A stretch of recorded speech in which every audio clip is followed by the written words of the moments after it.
Hello guys, आज हम इस वीडियो में मेज़रमेंट ऑफ नेशनल इनकम पढ़ेंगे कि किन किन मेथड से हम अपने नेशनल इनकम का मेज़रमेंट कर सकते हैं।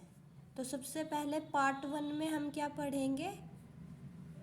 Value added method. कौन सा मेथड?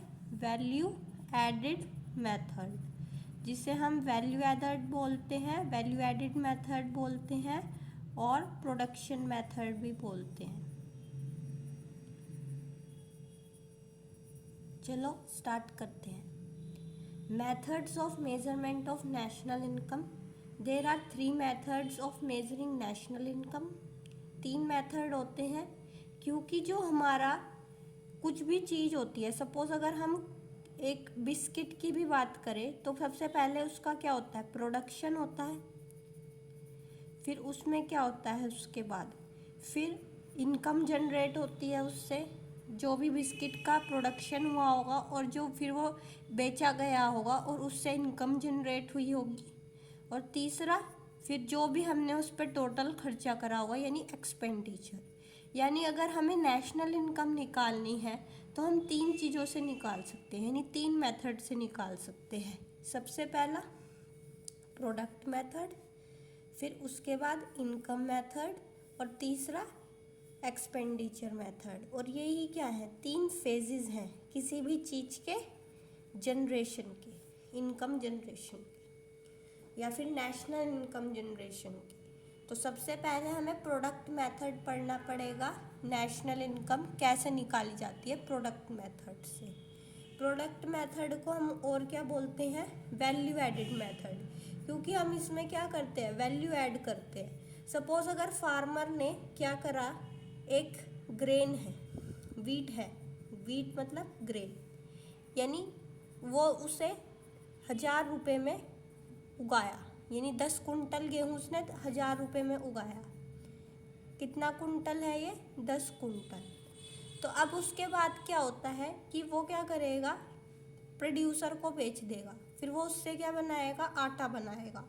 सपोज वो आटा उसने 1500 रुपये में बेच दिया, यानी यहाँ पर उसने क्या कर दिया? प्रोड्यूसर ने 500 रुपये उसमें वैल्यू ऐड कर दी। यानी हम क्या करते हैं? वैल्यू ऐड करते हैं। जब भी हम किसी चीज़ में या फिर प्रीवियस चीज़ में कुछ वैल्यू ऐड करते हैं, यानी यहाँ पे हमने कितने की? 500 रुपये की वैल्यू ऐड करी है, तो यानी ये क्या है? वैल्यू एडेड मेथड है। तो ऐसे ही वैल्यू एडेड मेथड होता है जिसमें हम नेशनल इनकम निकालने के लिए gross value added, gross value added मतलब कि पूरा जितना भी हमारा नेट प्लस डेप्रिसिएशन। ग्रॉस में मैंने आपको पहले ही बता रखा है कि ग्रॉस में दोनों चीज़ें ऐड हो जाती हैं, नेट प्लस डेप्रिसिएशन। उसके बाद बात करते हैं प्राइमरी सेक्टर द्वारा। प्राइमरी सेक्टर मतलब जो एग्रीकल्चर द्वारा ऐड किया जाता है। फिर हम देखते हैं सेकेंडरी सेक्टर, यानी प्रोडक्शन द्वारा, यानी प्रोड्यूसर ने जो ऐड किया होता है, यानी यहाँ पे किसने ऐड किया? प्रोड्यूसर ने। Gross value added by tertiary sector. अब ग्रॉस वैल्यू एडेड मतलब कि उसने 1500 रुपये का तो आटा बना दिया, तो उसने क्या करा? अब एक रिटेलर को दे दिया। वो रिटेलर मतलब अब वो उसे 2000 रुपये में बेचेगा, तो यानी इसमें उसने कितनी ऐड कर दी वैल्यू? 500 रुपये। तो यानी यहाँ पे ये कौन सा हो गया? टेरिशरी सेक्टर, ये आपका सेकेंडरी सेक्टर और ये आपका प्राइमरी सेक्टर, जिसे आप एग्रीकल्चर भी बोलते हैं। इतनी बात मेरी समझ आई होगी आप सबको। इसके बाद बात आती है माइनस डेप्रिसिएशन। यहाँ पे हम किसको माइनस कर देते हैं? डेप्रिसिएशन को, यानी हम पुरानी चीज़ में जो भी मेंटेनेंस वगैरह हमने करा होगा उसको हम इसमें ऐड नहीं करते हैं, क्योंकि अगर हम उसमें ऐड करेंगे तो वो उसका नेशनल इनकम का पार्ट नहीं होगा। माइनस नेट इनडायरेक्ट टैक्सेस, और इसमें से हम क्या निकाल देते हैं? नेट इनडायरेक्ट टैक्सेस, क्योंकि क्या क्या नाम होता है नेशनल इनकम का? NNP-FC। हमें NNP-MP थोड़ी ना बनाना है, हमें तो NNP-FC बनाना है। और मैंने NNP-FC पहले ही बताया था कि NNP-MP में से अगर आपको NNP-FC निकालना है तो आपको क्या करना पड़ेगा? माइनस करना पड़ेगा NIT। यानी क्या माइनस करना पड़ेगा? NIT। इतनी बात आपको समझ आ गई होगी। इसके बाद बात करते हैं हम net factor income from abroad, क्योंकि जो नेशनल इनकम होती है वो नॉर्मल रेसिडेंट्स के द्वारा ऐड करी जाती है, तो इसमें हम क्या करेंगे, NFI ऐड करेंगे, क्योंकि इसमें हम क्या कर रहे हैं, केवल इंडियन सिटीजन्स नहीं, यानी जो इंडियन सिटीजन्स भी हैं और दूसरे कंट्री में भी रह रहे हैं, यानी उनका इकोनॉमिक इंटरेस्ट हमारे इंडिया में है और रह वो दूसरे कंट्री में रहे हैं, यानी वो भी क्या करेंगे, जीडीपी में नहीं, नेशनल इनकम में कंट्रीब्यूट करेंगे। तो इस वजह से हम net factor income from abroad को भी इसमें ऐड करेंगे। इसके बाद बात आती है, अब मैं अगर बात करूं वैल्यू एडेड मेथड की, तो वैल्यू एडेड मेथड में सबसे पहले आती है वैल्यू ऐड।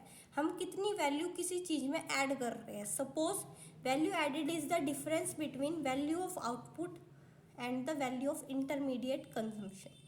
ये क्या होता है, वैल्यू ऑफ आउटपुट क्या होता है, वैल्यू एडिड क्या होता है, वैल्यू ऑफ आउटपुट में से, ये आउटपुट होता है क्यू, मतलब वैल्यू ऑफ इंटरमीडिएट कंजम्पशन जब हम माइनस कर देंगे तो हमारे पास क्या आ जाएगी, वैल्यू एडिड। जब हम वैल्यू ऑफ आउटपुट में से value of intermediate consumption minus कर देंगे तो हमारे पास वैल्यू एडिड आ जाएगी। यही बात इन्होंने कही है। अब वैल्यू ऑफ आउटपुट क्या होता है, it is the market value of output produced by a firm during a period of 1 year.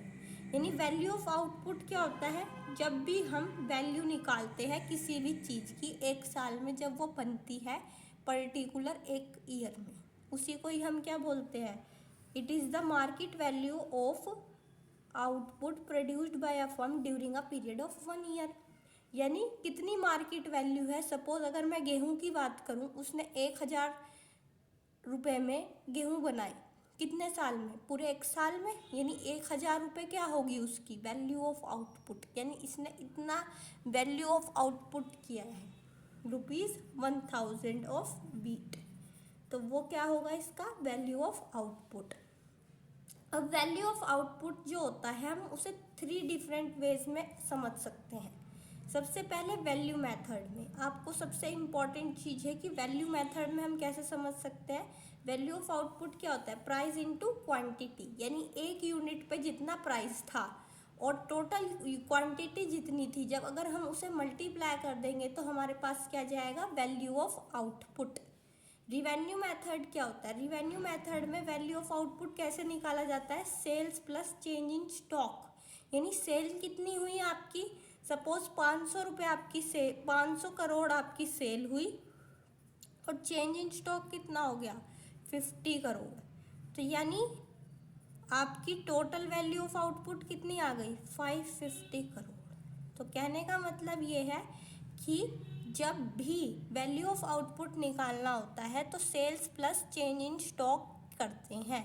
ये 2 मेन टॉपिक आपके उसमें है, तो आपको ज़्यादा ध्यान इन 2 चीज़ पे देना है। ये थर्ड वन आपका सिलेबस में नहीं है, आपको 2 में ध्यान रखना है। वैल्यू ऑफ आउटपुट कैसे निकाला जाता है, 2 प्रोसेस से निकाला जाता है, जब प्राइस और क्वांटिटी दी हो या फिर sales plus change in stock कर दें तो हमारा वैल्यू ऑफ आउटपुट निकल जाता है। इसके बाद कॉस्ट मेथड आप पढ़ लीजिए, आपको ऐसे ही पढ़ा देंगे, ये इतना इम्पोर्टेंट नहीं है। वैल्यू ऑफ आउटपुट जो होता है फैक्टर पेमेंट्स में जब हम इंटरमीडिएट कंजम्पशन प्लस कर देते हैं। फैक्टर पेमेंट्स कौन कौन सी, फैक्टर पेमेंट जितनी भी आपके फैक्टर इनकम से जनरेट होती है, जैसे रेंट, वेजेस, प्रॉफिट, इंटरेस्ट, ये सारी जब हम इसमें इंटरमीडिएट कंजम्पशन ऐड करते हैं और डेप्रिसिएशन प्लस कर देते हैं, डेप्रिसिएशन प्लस कर देते हैं इनमें फैक्टर पेमेंट्स में और इंटरमीडिएट कंजम्पशन में, और इनडायरेक्ट टैक्सेस माइनस सब्सिडी, यानी इनडायरेक्ट टैक्सेस माइनस सब्सिडी मैंने आपको कल भी बताया था, ये होता है आपका नेट इनडायरेक्ट टैक्स NIT। अब इसके बाद हम पढ़ेंगे इंटरमीडिएट कंजम्पशन क्या होता है। It refers to the value of non factor inputs. Non factor inputs कौन से होते हैं, जैसे सपोज आपके सीड्स एंड फर्टिलाइजर्स, आप एग्रीकल्चर में इनका यूज़ करते हो पर ये इतने इम्पॉर्टेंट नहीं होते, पर ये इनडायरेक्टली यूज़ किए जाते हैं। अगर इनका आप यूज़ नहीं करोगे तो मे बी आपका प्रोडक्शन अच्छा ना हो। मतलब कि जो चीज़ें डायरेक्टली यूज़ नहीं करी जाती यानी इनडायरेक्टली यूज़ करी जाती हैं उन्हीं को ही क्या बोलते हैं, नॉन फैक्टर इनपुट्स। ठीक है, इसके बाद बात करते हैं डबल काउंटिंग। डबल काउंटिंग क्या होता है? डबल काउंटिंग होता है counting the value of a commodity more than once in the measurement of national income. कभी कभी क्या होता है कि हमें ऐसा लगता है कि हमने वैल्यू एक ही बार काउंट करी है, पर कभी कभी ऐसा होता है कि एक बार तो प्रोड्यूसर भी काउंट कर लेता है और एक बार गवर्नमेंट भी काउंट कर लेती है। जब बहुत बार एक ही चीज़ की वैल्यू 10 बार या फिर एक से ज़्यादा बार वैल्यू काउंट की जाती है, 10 बार कितनी भी बार आप मान लो, तो उसी को ही डबल काउंटिंग कहते हैं। Counting the value of a commodity more than once in the measurement of national income is called double counting. एक से ज़्यादा बार किसी भी चीज़ की वैल्यू काउंट करना क्या कहलाता है? Double counting. कल हम इस पे एक न्यूमेरिकल सॉल्व करके आपको दिखाएंगे कि आप कैसे इजीली इसे सॉल्व कर सकते हैं। वैल्यू एडेड मेथड के थ्रू आप कैसे नेशनल इनकम को निकाल सकते हैं। अगर आपको वीडियो अच्छी लगी हो तो please like share and subscribe to our YouTube channel and thank you. और अगर कोई प्रॉब्लम हो तो अपनी प्रॉब्लम को प्लीज़ शेयर करें कमेंट सेक्शन में।